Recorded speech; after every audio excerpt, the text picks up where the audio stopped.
Welcome back to the Nassau Hockey Podcast. James Nichols here with John Zella, as always. And today we welcome a very special guest. She is 1/3 of the Too Many Men podcast with Sara, Civian, and Alison Lukan, analytics guru over at the Athletic and Sportsnet, and dog mama to Kona and Zuki.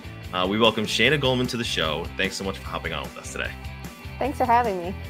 Absolutely. And there's a bit of a frenzy going on right now with, as we were talking about off the air, with Matthew Tkachuk and the possibility that he's going to be moved, and it sparks debate. And one of the things that a lot of fans ask about analytically, and we know that you are one of the analytic gurus, is what's the best analytic to measure a single player? And when I say that, I mean, for example, there's a ton of talk about, Matthew Tkachuk's a beneficiary of Johnny Gaudreau. Will he be as good without? So how can you measure player X when removing Y line mate? So never just looking at one single thing is the biggest thing of all. I think you find a starting point and you build from there. So for Tkachuk, you might want to look at how he drives play. You might be curious about, things like what the team's shot share is while he's on the ice, what the expected goal rate is. How much is a player like Johnny Gaudreau setting him up? How much is he setting up his teammates? So you could look at things and, you could look at the score sheet and see how many assists he has. So maybe you want to see below the surface, how many shot assists does he have? How many shot assists do his line mates have? And that might tell you who's the passer, who's the setup man. And not just is he a beneficiary of X, but maybe what he needs to succeed, because some players don't do it individually. It's a group effort. For Tkachuk, he's a very good player in his own right. He's an even better player when he has an elite talent around him. But I think you could say that really about anybody. Does it hurt to have, one of the best playmakers in the league on his wing? Absolutely not. He thrived there. But it seems like it's just maybe less of expecting him to be the Connor McDavid level of he can do everything all by himself.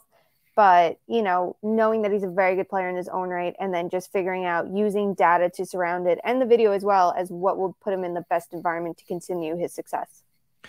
So it's an interesting, how you kind of break that down, because a discussion that we have all the time when we think about Barzell or even Tavares back in the day of who would fit with him, who is the ideal type of line mate to go with, in this case, a Mathew Barzal, because we want to think it's a Gaudreau, because of course, they're two amazing players. Why wouldn't that work?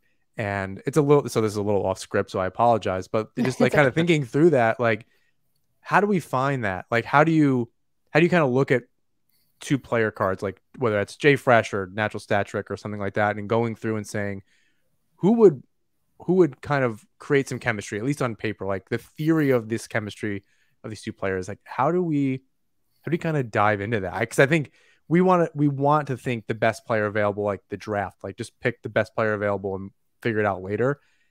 I don't know that that's the case with especially first line talent in the NHL. I still would go with that, because I think if the Islanders were to get Johnny Gaudreau yesterday, in theory, I wouldn't look at it and go, well, they have two really good playmakers. I would then question, should they play together? Should they be apart? We could look at the Islanders and how they're structured right now and say, well, they don't have as many elite forwards. So if you can flock them all together, so be it. Obviously, they can use as much offensive help as they could get. And from there, I would look at it and contemplate, who, Barzell the last couple of years is shooting the puck more, which is great for him. But it does help if he had someone at his caliber to pass him the puck if he's, the one shooting it, if he's not his own setup man as well. And this is a player who can create his own scoring chances and, can skate the puck right up the ice and generate from there. But, then in theory, you could look at it and go, well, Gaudreau and him could actually keep up with each other. They could complement each other really well because of that. But on the flip side of it, I would be looking at it saying I would split them up most likely to start and figure it out from there, because why not have two of the best players in transition, have two puck carriers on two different lines and two distributors. And then my next thought would be, let me find the best shooter to go with them. So for, specifically for a player like Barzal, I think it's interesting because he had a solid trajectory, and the last couple of years it does feel like it slowed down more than anyone anticipated. And that's the thing, when you have a coach that comes in like Barry Trotz, who is one of the best defensive coaches for time, it's going to be this ideal blend of what makes Barzal special and what the former coaching staff did. So they had strong offense before that.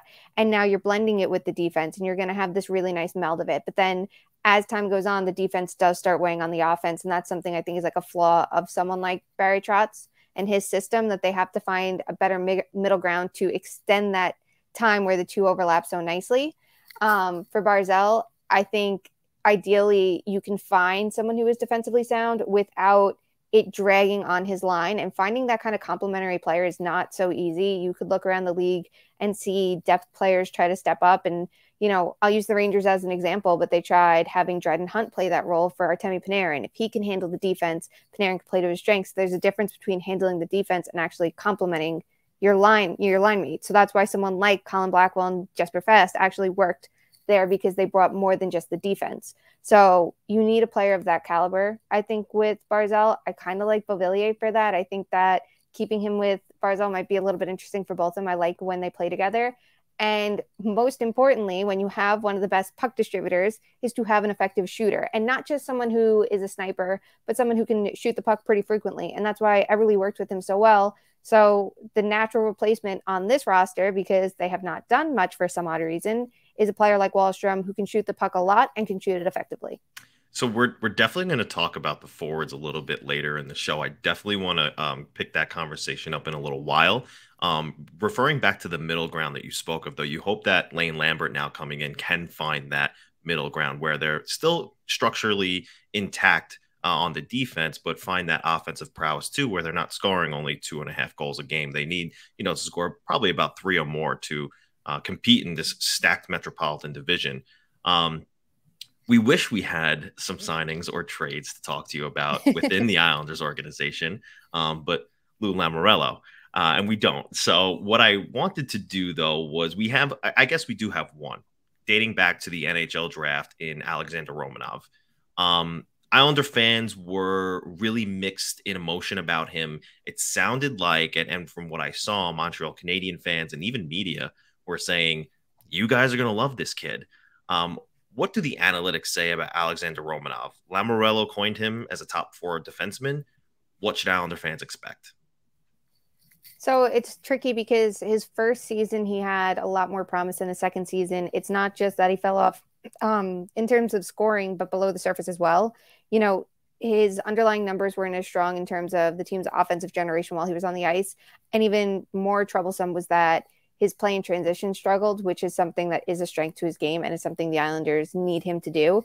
The bright side is he did improve, as everyone did when Marty St. Louis took over, because there was a lot of structure and things going on with the coaching staff before that didn't work, instead of players playing to their strengths. And obviously we saw what happened in Montreal all season.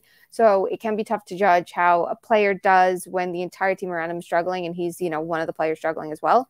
If he's playing to his strengths, though, the Islanders can expect someone that can move the puck out of the zone with possession, which is something they need. They didn't address it after getting rid of Taves for basically nothing. And as much as it made sense to move Nicoletti from a cap perspective, it didn't once they didn't have a replacement right there for him to move the puck for that bottom 4. Someone like Mayfield can't be his best if he doesn't have a strong puck mover alongside him. And the expectations for Dobson then to jump in, and I think he was really spectacular in, this last season. And there were some iffy usage decisions with him earlier on too. But just having another option to move the puck is really important. And then I know there was talk on whether he should fit with Dobson, or you have to consider if it's best to split them up, because, you don't need too many similar skill sets on the same pair, depending on usage. And if Pelican Pulak can keep playing against top competition, you can kind of shelter your other 2 pairs and let them play to their strengths a little bit more. And that's kind of how it's been for a while for the Islanders. So I think that they have options. I think that this is a good addition for them. It's a little risky considering the small sample, and they might be betting on his high pedigree above all else. I just think the cost of acquisition was incredibly questionable. That's been the question for the entirety of this trade, really, on the Islanders end. I had spoken to a few people in the Montreal end who had said, that was a good price to pay. I guess they see him day in and day out and know a little bit more about him. But yeah, you do hope that he does flourish and blossom into the player that some had pegged him to be when he was drafted by Montreal, and then after he was drafted, his stock rose because I think he played pretty well at the world's level. So there is a bit of an offensive prowess to him. No, he does have the ability to put up a couple of points more than what he did. I think last season, did he even get double digits? It was not great last year. Yeah. Even when you account for ice time, still not great. No, he can. I think his contributions to offense are going to be breaking the puck out of the zone possession and setting up his teammates. Even if, it depends on team, structure and strategy. Some teams prefer the forwards to carry the puck into the zone. Some let their defensemen handle it. Some have no choice but to let their defensemen handle it if they have someone like, I don't know, Yossi in a pretty terrible offense besides a good first line. Yeah. For the Islanders, they can play a chip and chase game better than most. But when players like Barzal are on the ice, like, you're going to rely on them to skate the puck in because they can do it better than most players around the entire league.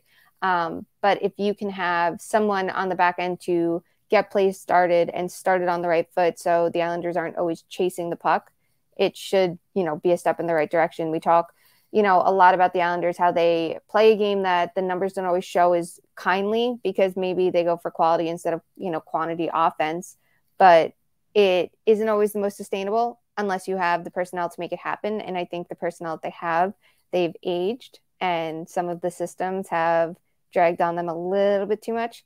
So having a younger player who has the ability to play the modern game and has the tools, if they can help him channel it, is a step in the right direction. That's a super interesting perspective. And it makes me think there is still, in my opinion, one spot left to fill on the Islanders blue line, right? They have Pelech Polak, Romanov, Dobson, player X, and Scott Mayfield. A lot of the projections have Robin Salo filling that spot. He's a young 24-year-old puck-moving defenseman. Can they trust him to play full-time in that role, or should they reach out to, an unrestricted free agent, maybe on the cheap? There's a Ryan Murray out there who I know can't stay healthy, but if he does, maybe even a Calvin DeHaan, who you at least know is, sound and responsible. A little bit of health issues there as well. But is somebody on the UFA market a better choice than Robin Salo? I think if you're looking to the UFA market, this needs to be as your secondary option, but not your primary option. I do like the idea of Ryan Murray. Like you said, he can't stay healthy, but if you're not expecting him to play a top 6 role, it's a little bit different. But I think it's a good idea to give a player a chance to thrive. And this is the thing. I like Barry Trotz as a coach. I don't love how he's handled everything with young players. And I do think sometimes he leaned on veterans in situations he shouldn't have. And it was not just with the Islanders. This was the same in Washington. You could look at players like Andre Burakovsky and Verona under him, and Nate Schmidt as well on the back end. So I think that coaches need to be a little bit more willing to let young players play through the mistakes while instructing them on how to tweak them. There can be the right situation where a player should be a healthy scratch for a game, watch things, study it, work with the coach and so on. But I don't think that should be the first option all the time when you're trying to get a player to, grasp onto something a little bit better. So I would say that, go with the player you have, see if you can make it work, because if the Islanders need anything, it's for their young talent to pan out. But to have a backup option is good as long as the backup option doesn't become the primary option before that young player that they have actually gets a legitimate shot. That's something that resonates with Islander fans all over. That's something that they've been screaming about since the beginning of, the Oliver Wahlstroms and Kiefer Bellows have been in the lineup. Going to definitely talk about those two individuals a little bit later in the show. But I wanted to just get back to Romanov real quick. And you and Dom Luchezin do great work with the player cards. I use them often in referencing players and their statistics and everything. That being said, based on what you've told us about Alexander Romanov, what kind of contract should we expect him to be signed to? It's one of those in-between spots where he doesn't have arbitration rights, so he can't really negotiate for himself. What should Lamoriello be trying to lock him up for? So I would look to Evolving Hockey for that, actually, because they use past contracts to kind of inform some of the decisions, which I think is the way to do it here. I don't think his market value is going to show his full capacity in a way, just because it's based on his little NHL experience and they were so different. But I think, honestly, both will probably give you a similar answer. Evolving Hockey does point to a long-term contract for his situation, which is a team buying very, very, very low if they were to do it. But I don't think that's the route the Islanders would go, and I think that's completely fair because I think in some situations you look at a bridge deal for, say, I don't know, Noah Dobson, and you have to think immediately what their next contract's going to cost and how cost-effective this would be. For someone in this situation, though, you don't have that certainty. So why jump to the expensive contract? That's why like a 1-year deal worth, $1.6 million that Evolving Hockey has makes sense. Even, a 3-year deal worth $2.3 million or something in that range for a 2-year deal might be the better method, but it wouldn't surprise me entirely if they went even cheaper than that, for a year or two, just to see what he can do first, because he hasn't so much earned it at the NHL level to earn that next contract. And rightfully so to an extent. Would it be a safe bet to assume that he's going to take a step forward in an Islander structure who I would assume most believe is a better team right now than the Montreal Canadiens? Yes, I do. But I do think, it's a little bit tough because we only know so much about the Islanders coaching staff right now on how they'll do on their own. It's so different. We know a lot about Lane Lambert as an assistant coach, but it's now Lane Lambert without Barry Trotz. Like, there are rightfully questions. I think it's good to assume that he'll be in a better position to succeed. And I think the fact that he was at the end of, most players in Montreal were after a coaching change last year. So I think it's a safe bet. Yes. But I do think he is someone that's going to need the time to work out the kinks in his game if he has any. The thing is, when I think of Romanov with Dobson, I think of just a player to give Dobson the latitude he needs to play his game. And then, finding his own game within that, be that kind of tough defenseman to play against, either get the puck to Dobson to begin with or help transition it up the ice if someone like Barzell isn't on the ice with him. And instead of trying to put this pressure on him to be this like future power play specialist or something, maybe that he either can't be or shouldn't be within the Islander system. I think I said that last week on our show. We just need someone to give Dobson the rope to kind of leverage the best qualities of Dobson rather than kind of try to be this offensive force that maybe he doesn't really have the potential to be. So like not taking that pressure away from him at least a little bit. That makes sense. And it would help Dobson because you're not asking him to, I don't know, drag around Chara for, 19 minutes a night. Yeah, so, what's wrong with a 45-year-old defensive partner? I really thought the Islanders were going to preserve his career, a little longer. He was fine in Washington before that. He was fine in Boston before that. And he did play with Charlie McAvoy. And Charlie McAvoy obviously has played better since not playing with Chara. But I think that's a testament to his growth and just having someone like Mac Grzelcyk, who's a totally different player, clicked well now, Hampus Lindholm. But I really thought that the Islanders were going to be a fit for him to insulate him in that structure. And maybe things would have gone differently if they were healthy, sure. But I just think you saw his game completely deteriorate. Yeah, I mean, even if he wasn't put in a top 4 role, 19 minutes a night, I mean, if he was playing sixth defenseman minutes, maybe 15 minutes a game and not really put in high danger situations. But I mean, there were some points where I think even, someone like Nino Niederreiter, who's not the fastest skater in the world, just burned right by him. So definitely a tough look for the Islanders with Charles. Oh, the whole league turnstiled him on that side of the ice. They purposely put the puck into that corner. Because someone had pointed that out. I can't remember. Maybe it was somebody at Lighthouse. And I watched it every single game. They weren't even trying to go down Dobson's end, who is a relatively small defenseman, not just in comparison to Char, but just in general. And so it's not like he's not Adam Pelech out there or even, Ryan Pulak, where they can play a little bit of a heavy game. Dobson was just, they weren't even giving him an opportunity. And then, that was definitely a disaster. Not my favorite thing.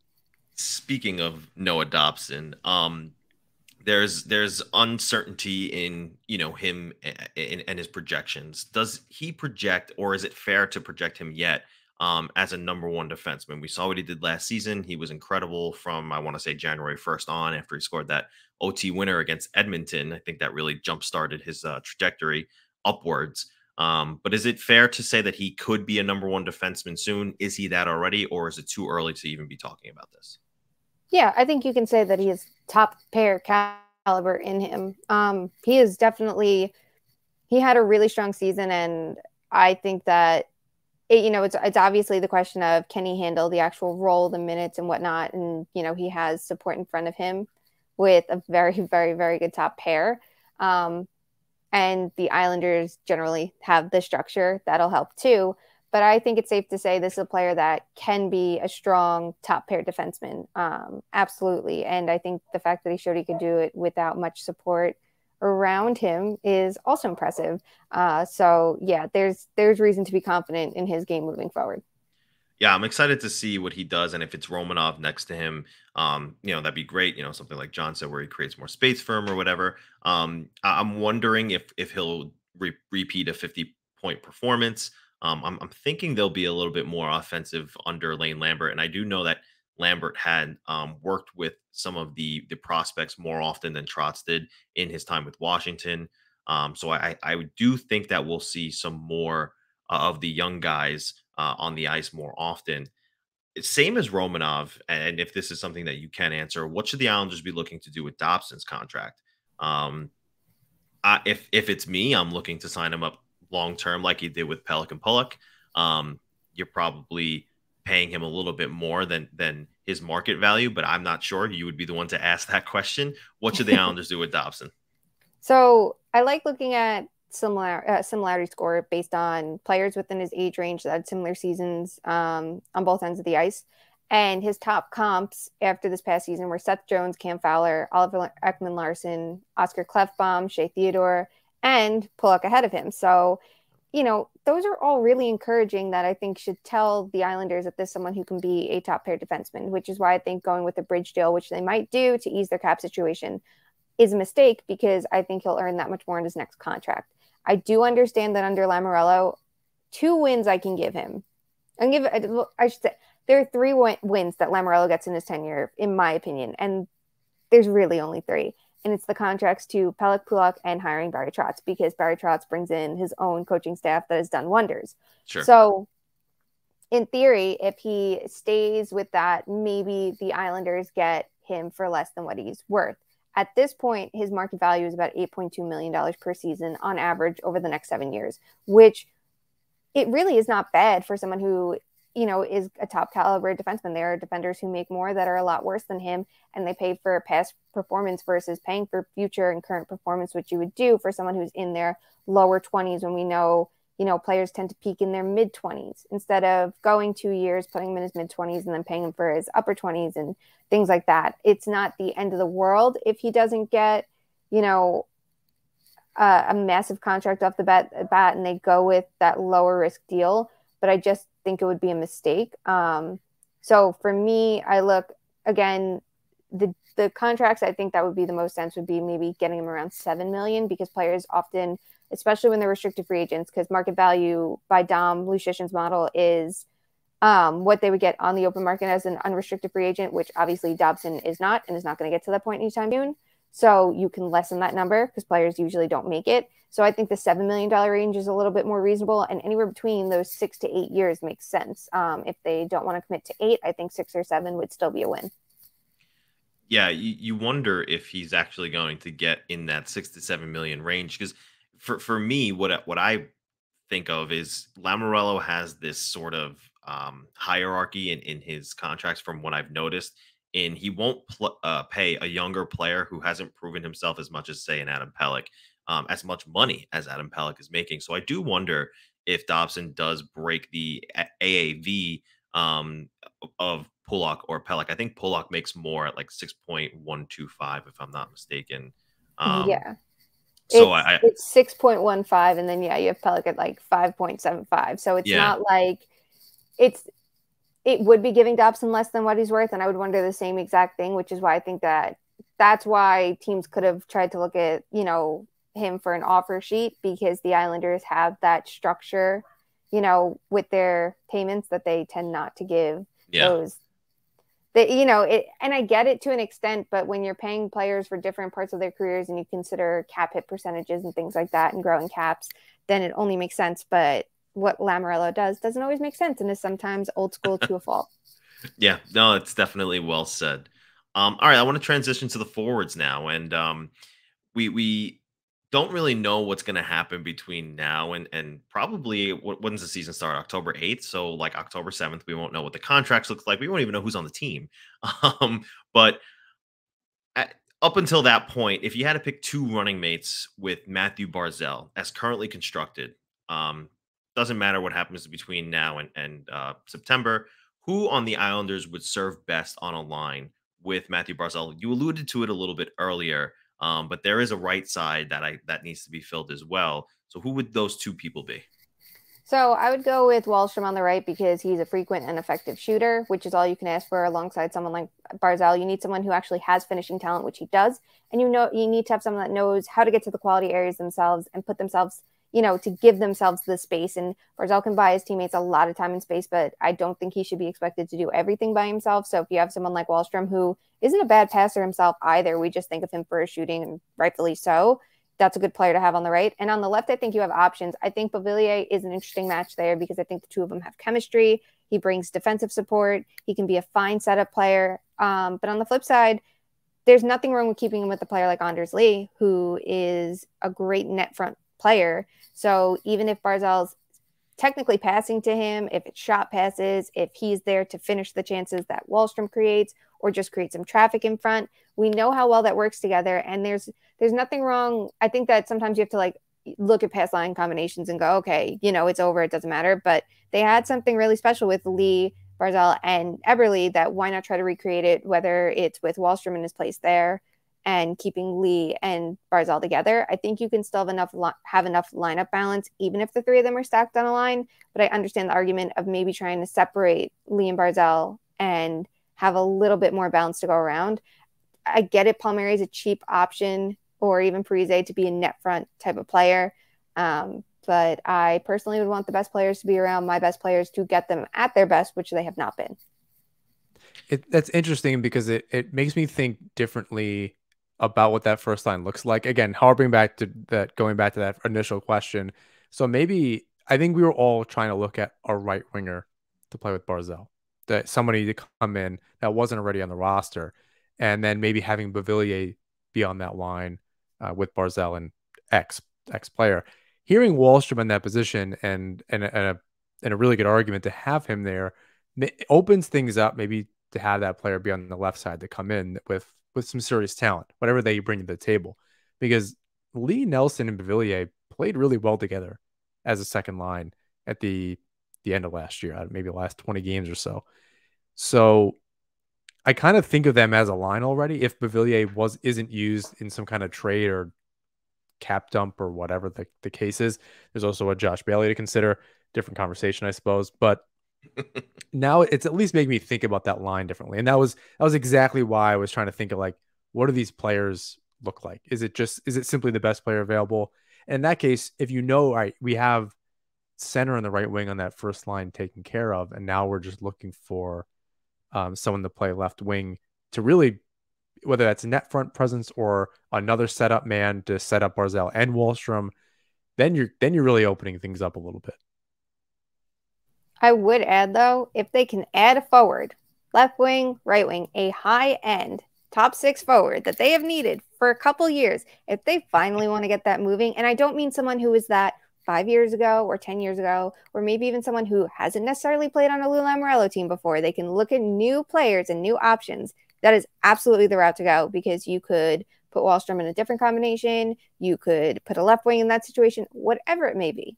If they can add a player, absolutely, that should be the highest priority if they need anything right now, because technically they brought in another defender. So maybe they think that they're okay on the back end. Sure, whatever. You have, one of the best goalies in the league. You can kind of handle that. They need a scoring threat in that top six, and it is not Parise at this point in his career. I know Palmieri got hot at the end of last year. That's great and wonderful. I would not trust it. Let that be your secondary scoring, which you also need to have. It's great to have a fourth line that can shut things down, but if you could have, I don't know, 3 lines at least that can legitimately score, you're on the right path here. I think that the Islanders just need to look long and hard at their actual roster structure and figure out what the modern game calls for, and find a player who can fit that. I think the lesson that Lemmerl learned, and it's crazy that it had to happen at age 79 or however old he was last year, was trading Leddy, ultimately then getting rid of the Akamrov contract, the Boychuk contract, and Ladd, where he didn't necessarily need to trade either one or both of Taves and Leddy, and then being stuck with having to choose Chara. So I think if there was ever hesitation on Lemmerl making a signing before something else, he is definitely in that mode now. He's not going to do anything without knowing he can move money out. So we're going to hear both things at the same time. That's but I very think that's optimistic. I'm sorry. That's very optimistic to assume he has learned from it. Well, yeah. I mean, you just, with nothing happening thus far except for Romanov, I'm of the mind anyway that he's at least like, all right, we're not going to put ourselves in a position where he needs to add assets to a Bailey going out, if that's ultimately what needs to, or a Beauvillier or whomever needs to go out, adding additional assets to that just to make it happen, because it's expensive in this league right now, especially with like future considerations and things like that. So like I want to believe that that's part of the hesitation, like that he wouldn't do it, but I'm also in that camp where I laugh at it and I want to believe it, but who knows? Could have had Max Pacioretty for free. Okay, oh I want to talk talk about a line with Barzell and Wallstrom, right? Pacioretty, Barzell, Wallstrom. Yeah. Or Pacioretty, Barzell, Beauvillier. That's another one. Really, I think the two of them would have worked well. It really that could have been player X at that point. It could have been Palmieri, and that would have worked. But Wahlstrom as an up and coming player playing with, someone like Barzell with high end talent, and Pacioretty who's Then I would say split up the really offense. Good. Then I would say take Wahlstrom off the line and make sure that you have offense for the rest of your lineup, because that's something they obviously need. But I think too, if they're intent on moving out Beauvillier and they think like we have to dump cap and sell low, like I get selling low, but it's like you need an actual asset back. And sometimes like when you move out players, and I think Taves is a prime example of that, is you're trading for futures and draft picks, and you're hoping that those draft picks can amount to the player you actually have. And that's such a huge risk right there. Right. But if you could get a player like Pacioretty for nothing, why not? Why not? A two-time or multi-time 30-goal scorer. I think he scored 40 goals twice, or at least he was 40-goal pace the last two seasons.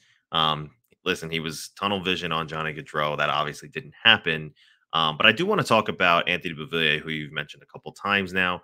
Islander fans are adamant on getting rid of this guy. He's no good, but we're having a conversation now about him being a first-line player. Is this the year Anthony Beauvillier figures it out?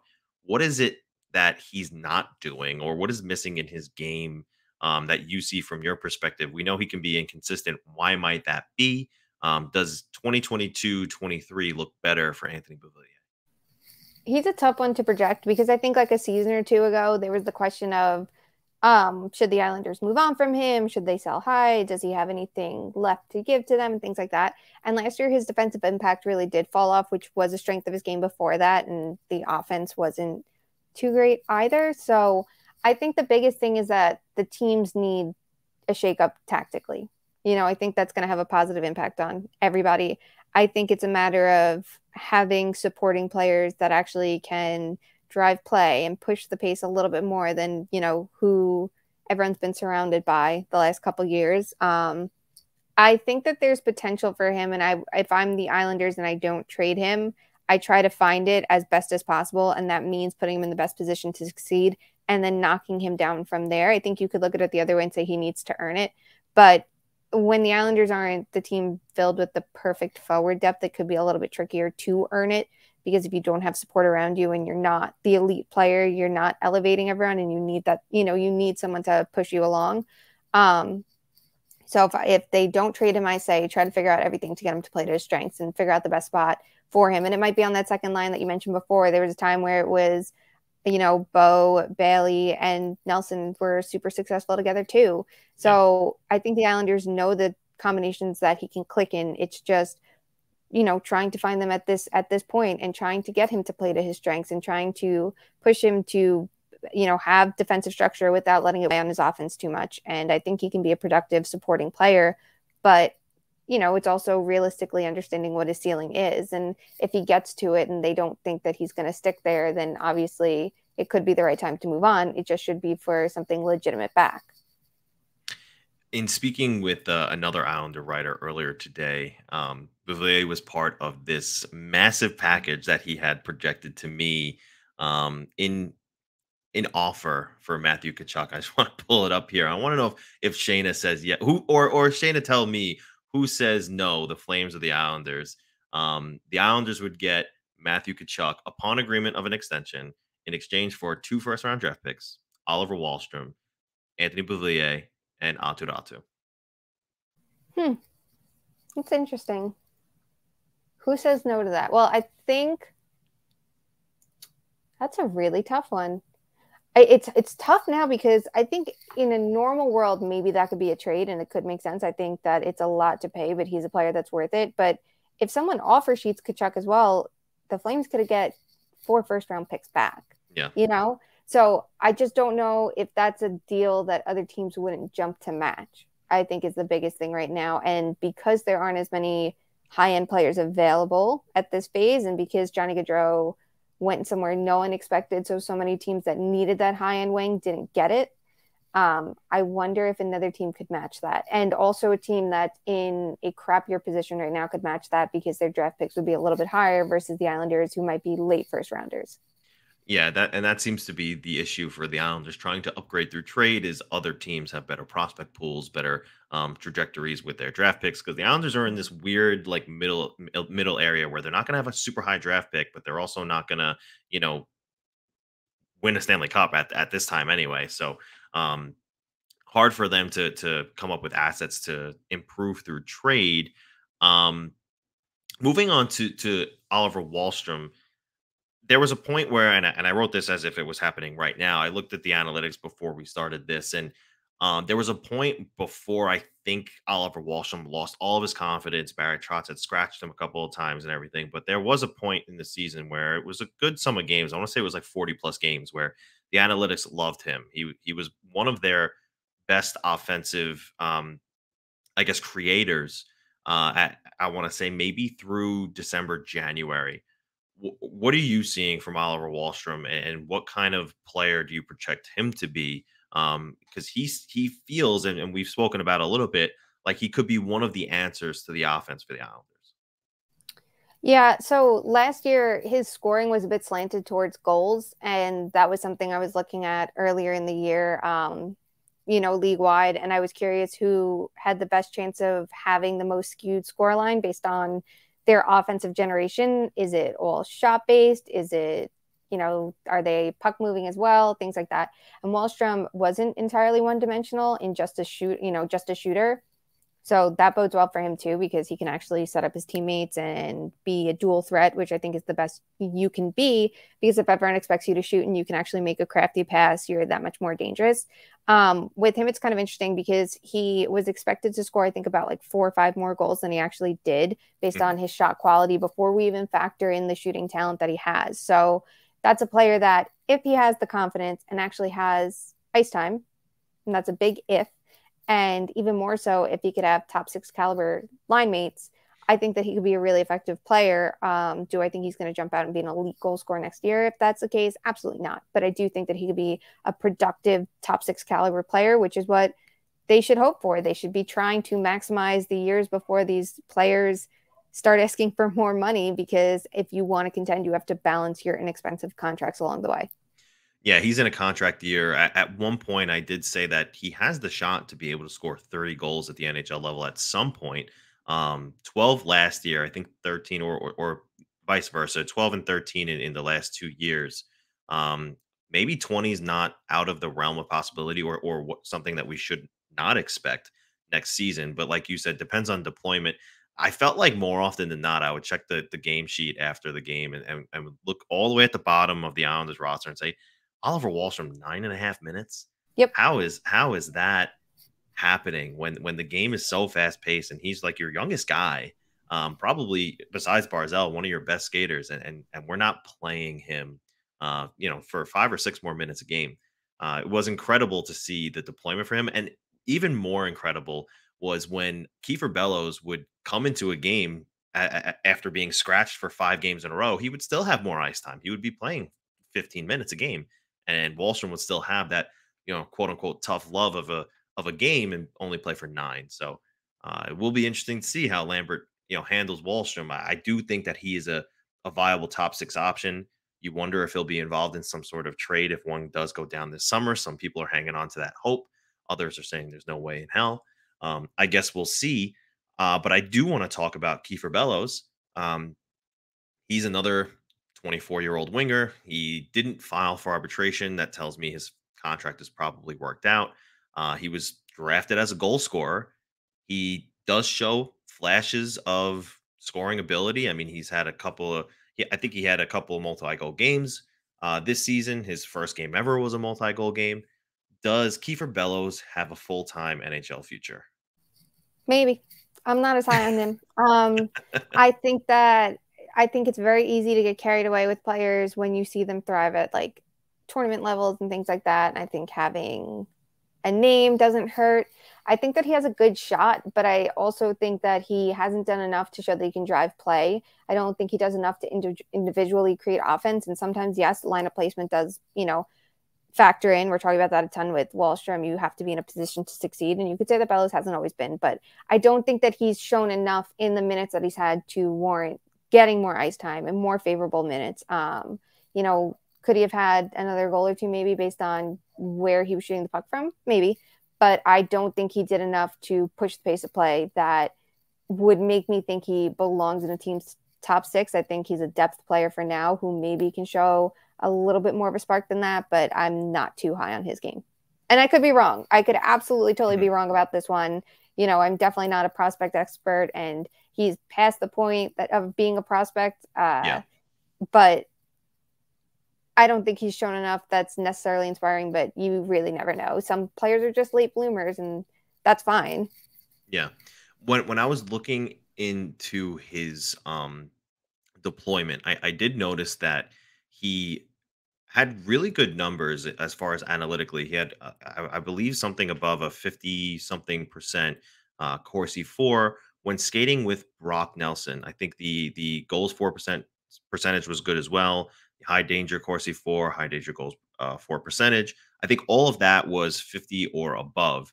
Might have been a smaller sample size, but what does it say for a guy like Kiefer Bellows, who does have good numbers analytically in an elevated role, such as a top 6 role with Brock Nelson, versus his analytics that are not as good when he's in a bottom 6 role, maybe on a checking line with Barzal?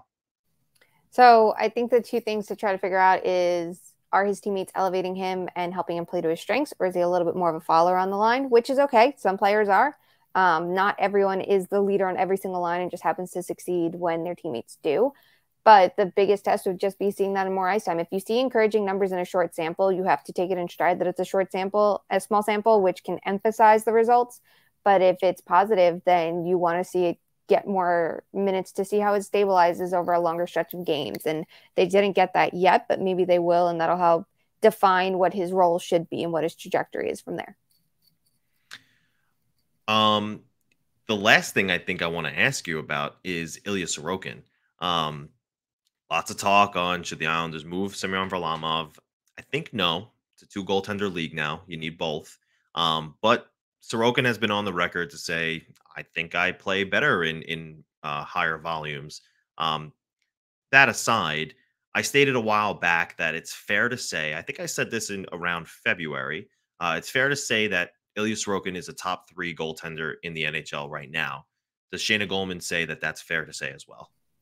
I think he performed at a top 3 level this year. Yes. Do I think in the grand scheme of it, is he a top 3 goalie right now? No, but I think he's in the upper tier. Absolutely.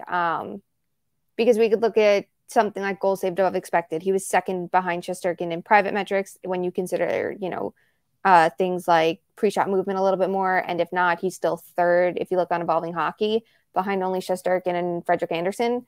But I think players like Andrei Vasilevsky are elevated in the conversation, even though they weren't top 5 right now. And players like UC Saros, are probably higher in the conversation than their final tally shows for the season.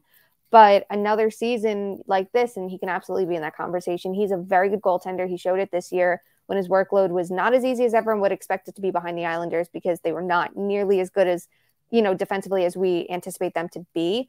And he earned the starting role. Do I think that they should trade Varlamov now? No. I think that they should have last year, though. I think the Islanders should have moved quite a few players last year at the deadline, because I think the smartest thing you can do, and they commit to this core, and that's all well and good, but the supporting players around them, they didn't commit to, and they shouldn't commit to, because those are interchangeable. So if you're a smart manager who can foresee things, you step back, sell a couple pieces, and I think that would include Varlamov. I think it would include Mayfield. Absolutely, their depth players, even someone like Zach Parise. I know he didn't want to leave, but if you make it very clear, go, and then you'll get, you can come right back, essentially. Yeah. That's what you do to recoup as many picks, prospects, future assets as you can get, if not actual NHL players. And whether or not you use them, the Islanders obviously could use them, but they're so committed to this core, which is fine.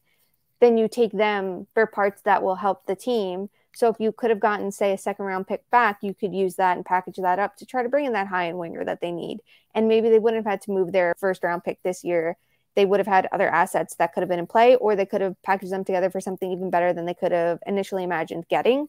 But at this point, if they're committed to trying to compete this year, I do think it helps to have some sort of stability behind Sorokin, just in case injuries come up or his play slides at all. And it's not something that the Islanders should necessarily anticipate that his play is going to slide, but just in case, since they're so committed to this very short window that they have left with this core before everyone's ages get to the point where it really doesn't click, then it makes sense, for right now.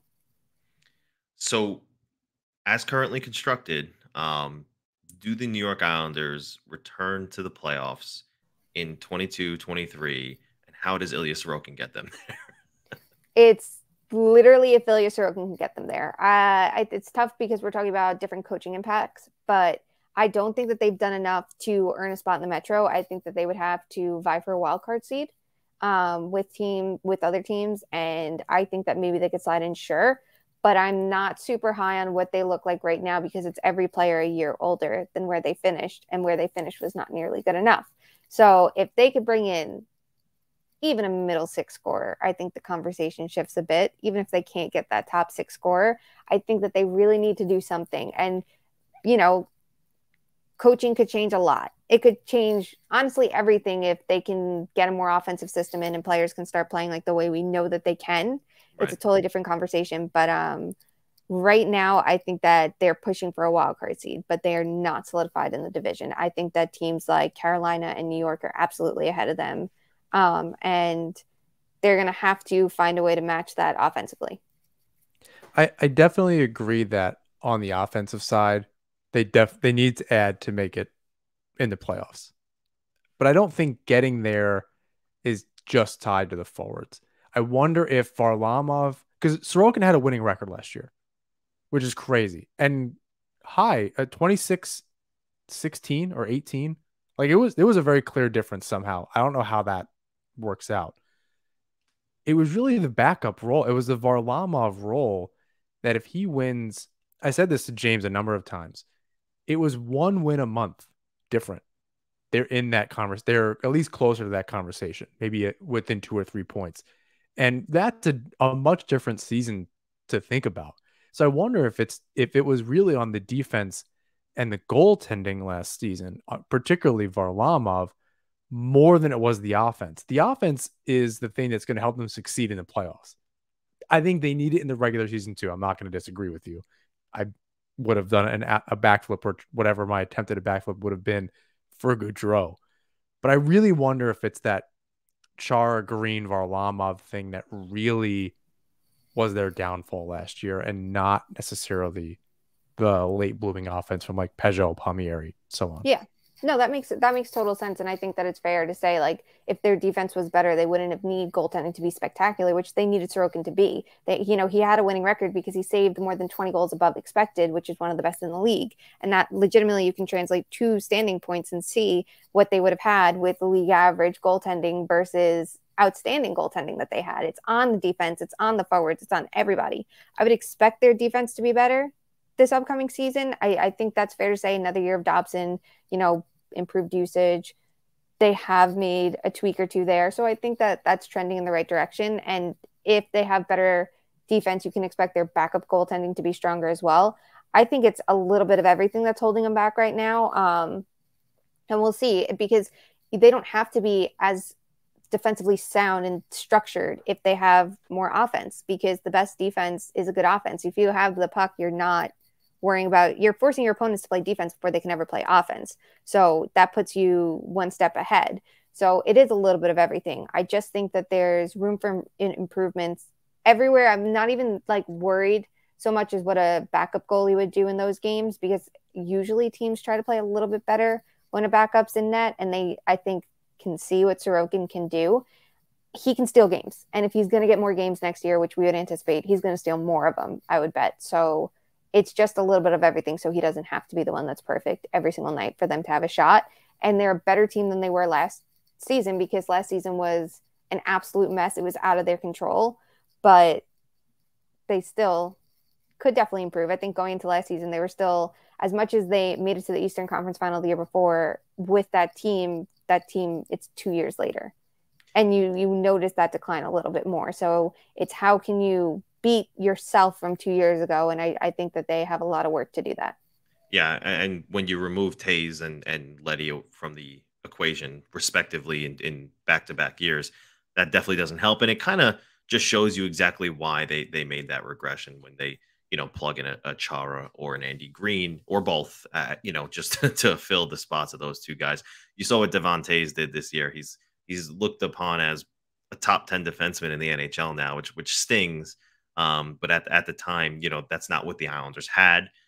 They maybe could have had that, but under a could have system, definitely, absolutely, 1,000% had they used him a little bit differently. I think the skill is absolutely there. Yeah, no, I agree with you. I wonder if we would have seen it in a Trotz structure. Maybe it would have been next season. We would have seen it under a Lane Lambert structure.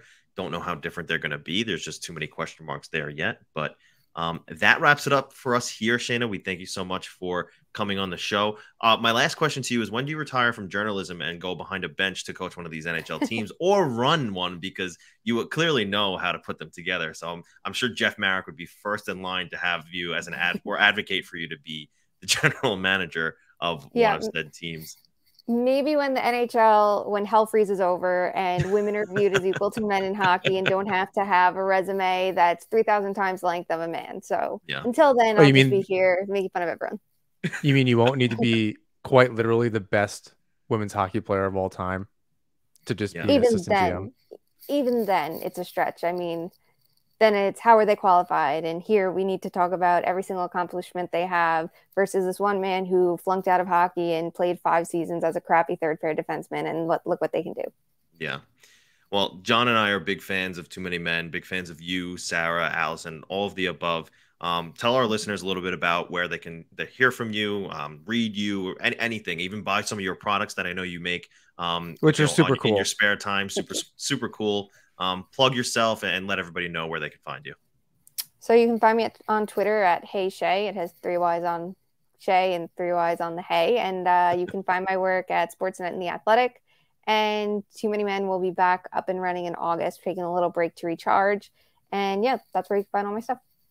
Shayna, thank you so much for joining us today, and we look forward to having you on again sometime. Thanks for having me. The action never ends at DraftKings Sportsbook, especially this summer. With tons of ways to bet on all your favorite sports, you can fuel your fandom and feel the heat of the season like never before.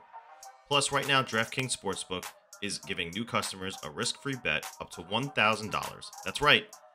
Make your first bet up to $1,000, and if it doesn't win, you'll get another shot to cash in. You can throw down on all major action for baseball, golf, MMA, and more.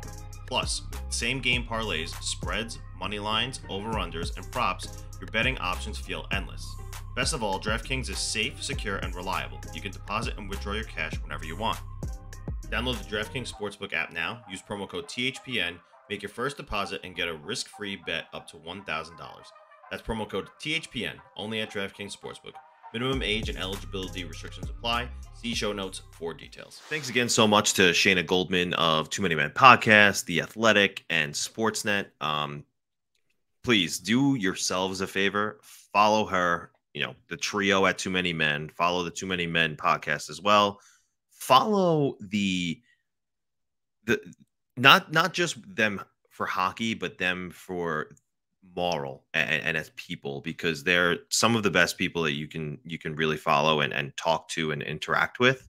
And their message is so relevant and so necessary that I was just telling John before we started this part 2 of the podcast, that was probably one of my favorite interviews that we've done in NHP history.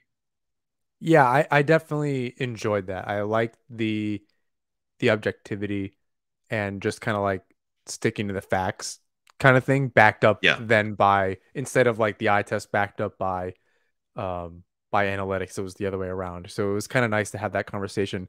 A lot of it above my head, I'll be perfectly frank. I understand like very baseline analytics and that level. She's leaps and bounds kind of ahead of me. It seemed like you had She's a a little bit genius. better. Yeah, she like just so good. And if you don't know of her work, and it just you kind of joked at the end of the interview about Jeff Merrick, and like, she's backed by some serious people. Oh yeah. And it was nice to kind of get that perspective, refreshing to get that perspective about the Islanders, and immediately made me think differently about maybe how the team, even by not saying anything, just like by saying something and making me think about it, made me think differently about what the team really needs, and like kind of putting 2 and 2 together. And it was interesting. I don't know if I'm less worried. Are you less like, how do you feel about the team now after that conversation? I feel like I had projected them as a bubble playoff team to begin with, as currently constructed. I feel like that's what she was saying in terms of saying the Islanders will be a wild card team. I think they're okay with that too, because again, we've seen what they can do once they get to the playoffs. At the same time, and she did say this as well, we don't know how they're going to play under Lane Lambert. So That's if a he big lets, question mark. it's a huge question mark. So you assume that there's still going to be that Barry Trotz defensive structure intact, and you expect it. But in the same breath, you wonder if he's going to allow some of the higher profile guys like Barzell. You can maybe even after that conversation throw Beauvillier in that that I guess group as well. You wonder if he's going to let them open it up a little bit more on the ice. Maybe they'll score some more goals. Does that sacrifice defense? Maybe a little bit, but guess what? You have, and what I said was a top 3 goaltender in Ilya Sorokin to bail you out if you need it. So I think that, them being a wild card team, I think I'm about the same. And I don't know at this point if something is going or not going to happen to improve the team. We'll see. I know we joked about earlier Mathew Tkachuk. That would be an extreme long shot to me. Maybe that starts a trickle effect, right? There's been rumors that he'll go to the St. Louis Blues. Does that mean Tarasenko suddenly becomes available? We'll see. But as currently constructed, yeah, that's about what I thought. I think that, the schedule and all the obstacles from last season held them back. They didn't help themselves in losing Taves and Letty in respective seasons and plugging Chara and Green. They address it with Romanov. We'll see what he has. Maybe they let Salo fly, and if it's not Salo, you wonder if they bring somebody in. But regardless, I think they're improved. I think they're better with the addition of Romanov. But like, if they were a 6 before, they're like a 6.1 now. It's like that kind of improvement. From what Shayna said, it's almost like addition by subtraction a little bit. That where too. You had a couple players on the roster that absolutely should not Yeah. have been there, and things just like didn't jive. Yeah. They add somebody on offense. Like I think something happens there. I don't know that the offense in totality is just going to be run back again. Even if it's Niederreiter, even if it's somebody like not who they need, right? Like they need something. They need an additional forward somewhere. Like they need to add some kind of juice there. Even if it's, again, not completely 100% what we all expected and need, I think the team needs. Like, obviously, a Tkachuk level or Tarasenko or JT Miller or Timo Meyer or anything like that. And it's got to be something like you'd think it'd be something anyway. Yeah. Thinking along those lines, which is really not that much of an improvement and more of a. And what I wrote in that Niederreiter article was, and you know, you and I have talked about it, was essentially getting the team back to Eberle level scoring, like with that offense. And that's not necessarily ideal, right? Dare I say, even good enough. But it's so much better than what it was last year that if the defense can get their stuff together, and frankly, and I hadn't really thought about like this because we were talking about different backups and who could help the team. And again, 7 wins or 8 wins over the course of the season. So like a win and 1.1 wins a month is really all the difference was in the season being 16 points out. Some of those wins needed to happen against like a Washington Capitals and so on. But I think so much hinges on Varlamov having a bounce back season, right? He was 10-17-2. Yeah. If he can turn that around, Sorokin has the same season again. He has the same season all over again, which would be amazing. 2 in a row, really solidifying him in that top 3. If Varlamov can just win 17 games and lose 10, 17-10-2, just reversing that, the Islanders are in. That's such a huge difference. That's an enormous improvement. Again, in that having a defensive group in front of him, he's not coming off of an injury. He has all offseason to kind of prepare. He's in a little bit better of a mindset going in. He's in a contract year, right? So getting him to kind of bounce back, that may be more important or just as important as that's not going to be popular. I don't even know if I should say it. Just as or more important than adding someone like a Tarasenko, right? Tarasenko or something is going to really put them in a different stratosphere, right? But to get them back to just what they were doing during the 2 runs and making noise in the playoffs, right? That's where even adding back that Eberle or in a Niederreiter or something like that would be a really good improvement where you have a second pair of defensemen in Romanov and Dobson that can really get that puck up the ice. They can get you some points. If Pajot and Palmier, like, it's really going to be by committee if it's like that and not adding the Tarasenko where you have that powerful first line. I want it to be that Tarasenko trade. You know what I mean? Like, I'm not going to sit here and pretend that that's not the answer, but I think that would really put them in a different stratosphere. That solidifies them, not just as a wild card team, but like as a playoff team, maybe vying for one of those top 3 spots in the division, right? I really, really do believe, looking at what Sorokin did behind them, even if he was stealing games, the team in front of him at times was okay. You don't win that many games. You don't have a record like Sorokin. He stole, games saved or whatever that stat is, where he saved more, like 20 games over goal that. Save above anticipated. Yeah. Yeah, that's going to help win some games, some extra games, but it's not all of them. They just played differently in front of Varlamov. Yeah. You know, and 15-10, like anything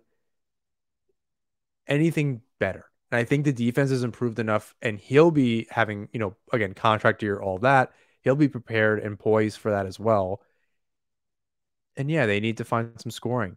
They need everybody to be more consistent. I know folks were kind of barking at you when you had suggested like everybody needs to step up.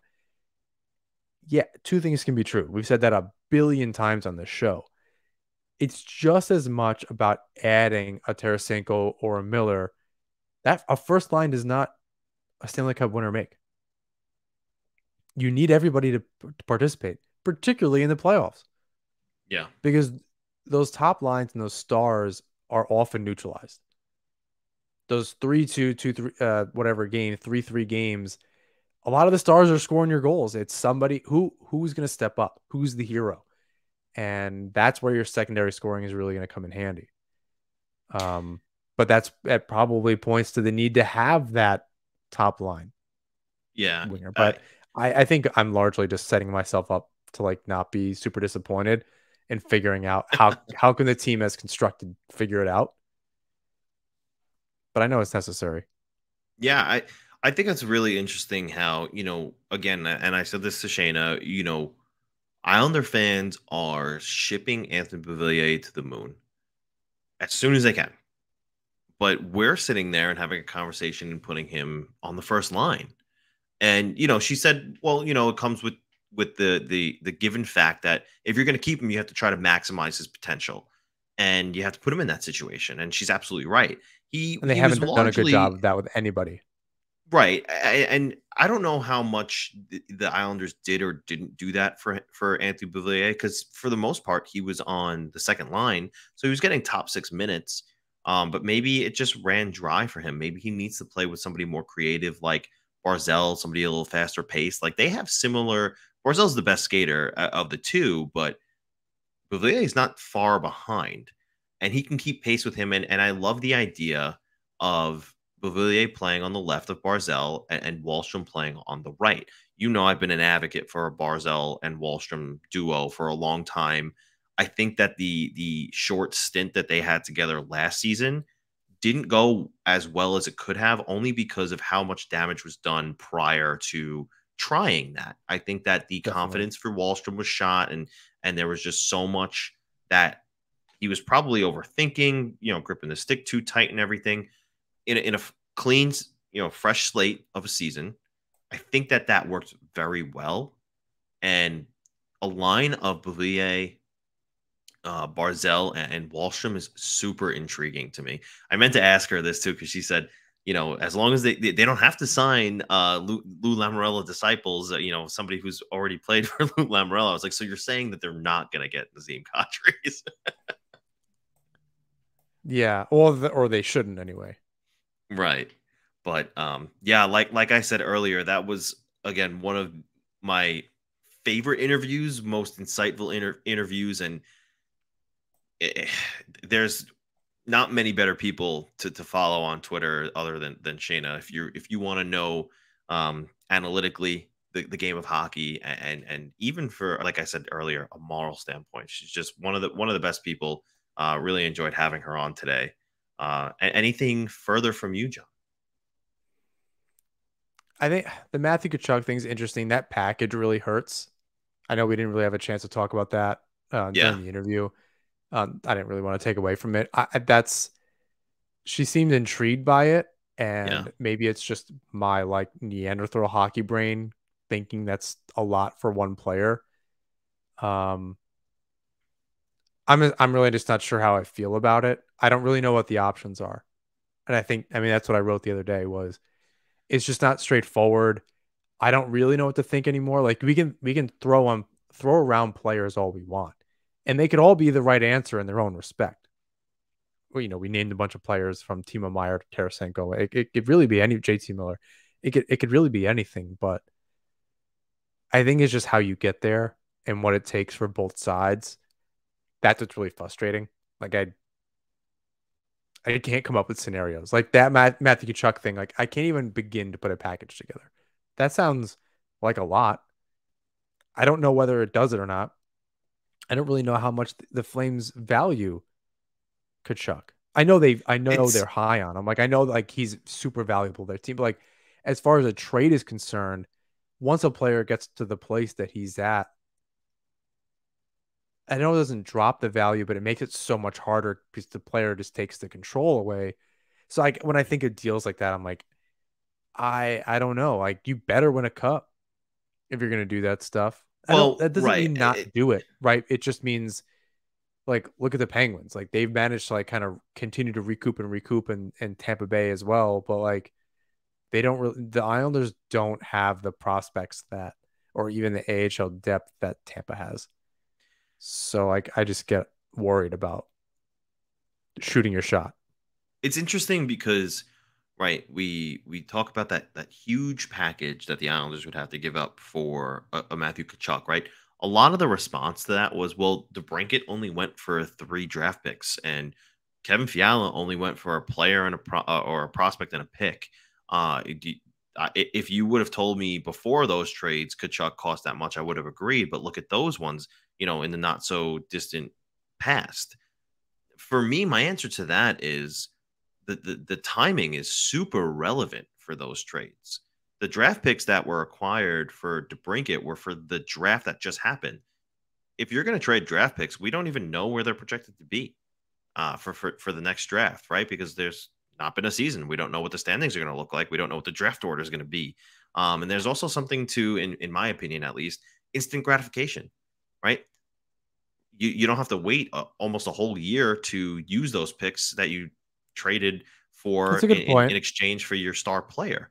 So the pick is realized immediately. Yeah, exactly. Yeah. So I think timing is super relevant there. Like, you can't just sit here and say, oh, why can't they just trade, a first, a second, and a third in next year's draft for Mathew Tkachuk? Well, one, again, timing is super relevant. And two, look, if between Tkachuk, Fiala, and Alex DeBrincat, look, Alex DeBrincat is excellent, 40 goal scorer. Tkachuk is far better. He does a little bit of everything. At this second, yeah. His value right now is far more. He does everything. He scores the 40 goals. He dishes. He is also got that Brad Marchand in him where he's in your face. He's hitting you. He's annoying you. He does everything. So that would really, JT Miller is definitely seen as that all-around player that would really help the Islanders as well. But like, what if JT Miller had a little snarl, and that's Mathew Tkachuk? And boy, that's a great way to put it. Could the Islanders use a little bit of extra on the top end of their lineup to go along with just how they play the game and that tenacity? That's a lot of Islanders identity right there, right? Like, that's the type of thing. If he can, I don't know the defensive side of the puck for him. Can't speak to that. He's good. I'll take your word for it. If that's true, then it's really, he's an Islander identity player going back, almost a decade now. I'll put it to you this way. I think he's a better Mark Stone. Yeah, I think that's again another kind of player that fits the Islanders identity really well. But I even think that snarl is like the next level. And any one of these players, I think, again, as I said, doesn't just solidify them as a playoff team, but they can actually like make some noise. It's not going to be enough to just return to the playoffs and lose in the first round. Fans are expecting a lot more, right or wrong. They're expecting a lot more. I don't know what I expect at this point. I'm seeing little tweaks that, like I had mentioned earlier about Varlamov and so on, that maybe will make a bigger difference than we're giving them credit for. That does not mean I don't think that. It doesn't mean that I'm not of the mind that they need to improve the roster still. Like, that's still not a forward away from doing that. I do wonder when it happens, because a trade is literally at any point. Yeah. Right. Because there's money that needs to get moved around, and there's still, I think a lot of teams are waiting on Kadri. I think now people are going to try to figure out what's going on with Tkachuk, because that could change, as you suggested, things with Tarasenko. So like, there's so much not in the Islanders' control that this is not that like really, really funny joke that everyone's making that Lamoriello's asleep somewhere. Like, my favorite one. So much is just out of their hands. That doesn't mean they're not going to do anything or that they shouldn't do anything. But like, if it doesn't happen until well into, like, I mean, the end of July or even the beginning of August, it wouldn't surprise me. Eventually, someone is going to get, like, because the fact that like a Niederreiter doesn't have a team, there's like a bunch of players that aren't signed yet that are really good UFAs. Yep. All of this hinges on Kadri and a couple things. Couple dominoes.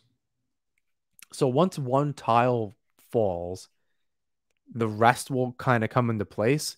Fingers crossed that includes the Islanders. But I don't expect them to be, the Islanders are going to be the recipient of the fact that another move was made. Kadri is signed, thus somebody needs to move a thing, and then the rest of the things happen. So Kadri gets signed, Tkachuk is moved, and then the Islanders are the recipient lose strikes when the iron is hot, based just purely as an opportunist. Right. Yeah, That doesn't sit well with me because it's a real wait and see kind of like control your own future kind of thing. But in the what they need, like it might not work out that way. It depends on what goes on in Vancouver. Maybe the JT Miller's more or less available. It kind of depends on what's going on. yeah. Like there's a chance where he just has to strike and be an opportunist as opposed to like make his own magic. Because I think there's so much that needs to happen before the Islanders can do something that won't really even directly affect them, but will indirectly allow them to pick somebody up. Yeah, it makes perfect sense. I that was kind of where I was at with, the Tarasenko thing. If it ends up being the Blues, maybe he becomes expendable. Um, we'll see. The last thing that I want to point out about this time frame of when things could happen. I was listening to I think it was Sarah Volley and Jason Greger. And they were talking about, things were super hot day one, right? Like games were flying off the shelves, and then nothing. And July is a month where a lot of teams are still hovering on things, and something could happen. I think a couple of signings happened today, um, but August, a lot of these GMs and executives, they go to the cottage. It's summertime for them. They don't want to be bothered with that stuff. Now, if something pressing comes up, and maybe something that they can't refuse comes up, they'll hop on the phone and figure that out in August. But most of the time, they don't want to be bothered, and that's their vacation time. So now you're looking at maybe September is when, if nothing happens by the end of July, maybe September is when something goes down. So that's something to consider as well. I think these next, what are we at? We're at the 19th. You're hearing this on the 20th. These next 11 days will be crucial. Yeah, I think it's important to keep that in consideration. I don't know that I think, as you said, stop somebody from making a move that's good, Right. that will improve their team. It just can't, like, them being on vacation cannot be the thing that stops them from making a move, or like, No, but largely you know what I mean? most activity slows down at that point. Yeah, but this isn't a regular year. I understand what you're saying, but this isn't a regular year because of For the the Islanders, amount. yes. Yes. No, I mean, I think for the league, because there's how rare is this kind of UFA situation where there's still a player like Kadri floating around right now without really a time frame. Like, we don't know who he's Um, talking to, other than the fact that all of a sudden we knew to today, Tuesday, that there was a possibility he wouldn't come back to Colorado, yeah, I think which I was listening to Chris Johnston, and he was talking about how I think his camp thought that there was going to be a lot more interest in him. He thought teams were going to be lining up, and that was going to start the bidding wars and driving up prices, and that didn't necessarily happen. So that could be part of the issue there. There was that report that it's looking less likely that he'll go back to Colorado, so you wonder where he'll go. Um, I don't know if that means the Islanders are in or out of it, but um, that was the situation from Chris Johnston's understanding, at least, that he had thought that there was going to be a lineup of bidders, and not as much as they anticipated showed up. yeah, and that does that help the Islanders? Again, I think he's a domino. I don't think he's the player they're going after. Just like from a lineup perspective, it doesn't make a whole lot of sense. But I don't know if that's one of the dominoes that are going to fall, and now there's one less team involved. It could speed up. There's going to be a whole bunch of stuff that happens in a short period, though, whether that's the middle of August or Yeah.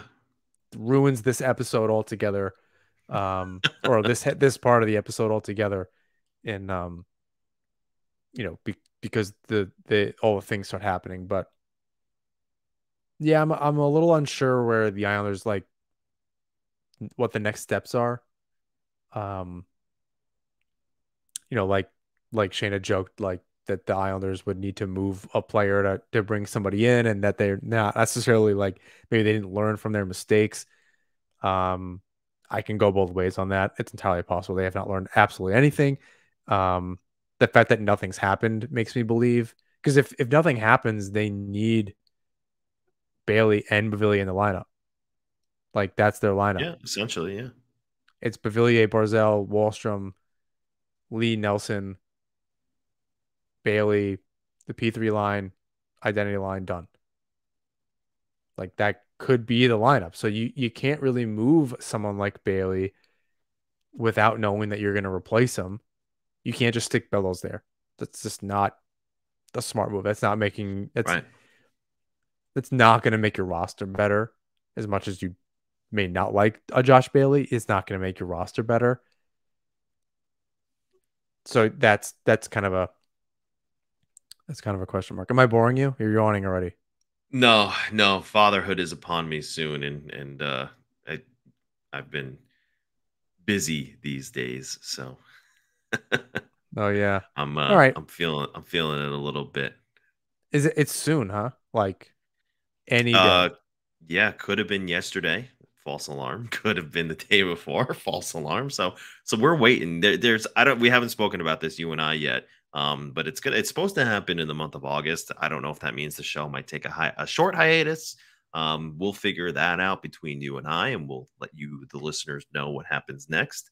Um, I can't but believe yeah, how it's like different our lives are right now. since It's we just started the show, right? well, since we started the show, but just you and I right now, it is just like thinking about Oh, that. I can't even tell you like the difference in like the days that I'm having, and you're like worried about having a kid, and I'm just like, yeah, yeah, I had like a sick day yesterday and today. I just like took the week off, and no, like I wasn't like it wasn't. I was like I had a really good day. I enjoyed, and it was like absolutely nothing special, and it was like very anything that I wanted to do because people are out of town. I have just like no responsibility right now, yeah. and it just thinking about our like how different our lives are is very funny. It's funny. It is to me Um, anyway. I don't know if it no, is for you. it is funny. I envy you a little bit because like my wife was just saying to me yesterday, like, this could be our last you and I hang out. And then, you know, you know, we don't know when the last one really is. She could come at any moment. So Yeah, interesting times for me. yeah, I've seen you're one of many friends going through this right now. Oh, okay. I don't know a lot of people like in my current circles like in Syracuse. It's all of my Long Island friends that are kind of like either already had or well off, or like I get messages all the time from people. Some people are having like second kids already, and Wow. yeah, I'm here living a very different existence, and You know, it's it's funny. strange. You know what's funny? My best friend just had her second kid, and I'm the godfather. And I actually said that to her like last year. I'm like, it's so funny how different like we are. You're on your first kid, and then she just had her second not too long ago. And I'm like, it's so funny how different we are. Cause like I'm getting married and I'm not even close to having kids yet. And now, fast forward a year later and here I am. So It's I well, it yeah. wasn't too far away from where you were, John. So I have to things get change married fast. first, and like there's a couple steps in between, Sure, thankfully. but things change fast, Oh, man. Like you don't even it does. realize it. I mean, I just want to buy a house next summer or whatever, Me and too. kind of gonna figure things out from there. But I was kind of taking this summer as like just enjoy my current situation and kind of go from there, like make it more complicated when I'm ready and but just enjoy it. Yeah, take But that all in. yeah, well, I really honestly I had like it's been outside of like craziness, being unemployed, pandemic, things like that. Um I don't since I'm like 26, it's been I don't know, it's been like 6 years of kind of live your life. I'm Good not for really you, getting man. tired of it, but I thought about that today. I was like, man, our lives are just like a lot of my friends are just our lives are just so different, and it's hard to Yeah. wrap your head around. But I'm happy for you. Yeah, if you have to take a hiatus or whatever we got to do, we'll tap Joe Pantorno. We have some other Yeah. people we can kind of tap to get back on and fill up some guest spots. And if there's no news, like we're not just going to sit and speculate more than we already are, based on like all of the news and all of the things that trickle out of this franchise at this point. But we'll figure it out moving forward. Yeah, last thing I want to say before we wrap up the show is there's been a ton of new listeners. We've been super appreciative to see all of the oh my god, all these newcomers. It's been great. We hope you're enjoying the show. And with that, we want to say, please rate, review, and subscribe wherever you listen to or watch the show. You can follow us on Twitter, Instagram, and YouTube at Nassman Hockey. You can find my work at the Fourth Period. You can find John's work at the Hockey Writers. Make sure to check out Owls Fix, an excellent curated Islanders newsletter. One just came out the other day on the Swing and Miss about Johnny Gaudreau, and sometimes the news editors, sometimes the editors over there, and even in the off seasons, like to send you a nice serenade to your inbox. And maybe that's not one that you necessarily wanted to read about them not getting Johnny Gaudreau, but they jazz it up over there nicely for a really excellent 7 to 9 minute read that you really enjoy. So it goes right to your inbox. Highly recommend subscribing. Until next time, all. Let's go Islanders.